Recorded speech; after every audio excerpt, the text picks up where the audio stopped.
Magandang gabi, Pilipinas. Bayan desidido si Pangulong Ferdinand R. Marcos Jr. na palitan at alisin ang mga pulisiya ng gobyernong nagpapahirap at nagpapabigat sa buhay ng taong bayan. Sa kanyang vlog, binigyang diin ng Pangulo ang kahalagaan ng mga pulisiyang magpapagaan sa buhay ng bawat Pilipino mula sa mas maasahan at mabilis na serbisyo ng gobyerno hanggang sa mabilis na internet connection kahit sa mga tren at bus.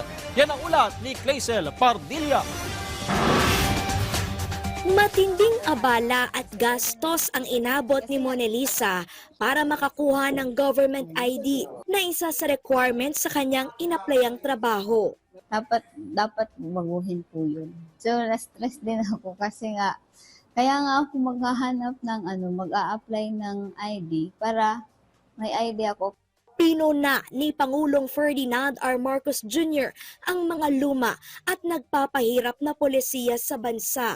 Tanyag tayo sa pulisiyang kailangan ng ID para mag-apply kumuha ng ID. Isang refleksyon ng manapakalumang sistema. Nakikita natin sa ating mga nakasanayang pamamaraan na pinaglumaan na ng panahon. Tila maliit na bagay pero laking perwisyo sa tao. Tututukan ngayon ng administrasyon ang pagrebisa sa mga hindi napapanahong polisiya.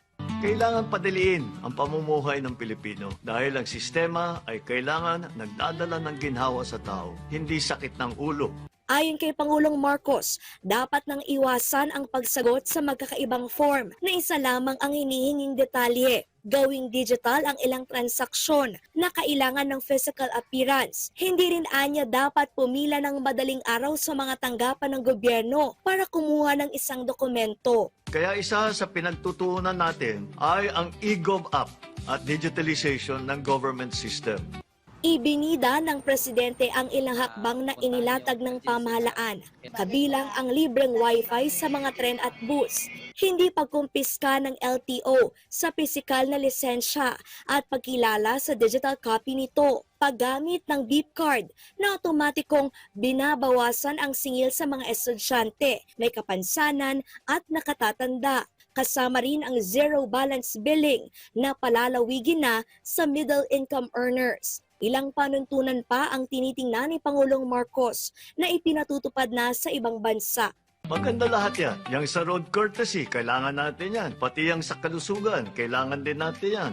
Pero paalala ni Pangulong Marcos, Ang matagumpay ang mga pulisiya sa ibang bansa dahil sa kooperasyon ng ating mga mamamayan. Na bagamat hindi popular sa simula ang isang pulisiya, kapag binigyan ng pagkakataon maimplementa ng tama, maganda naman ang resulta.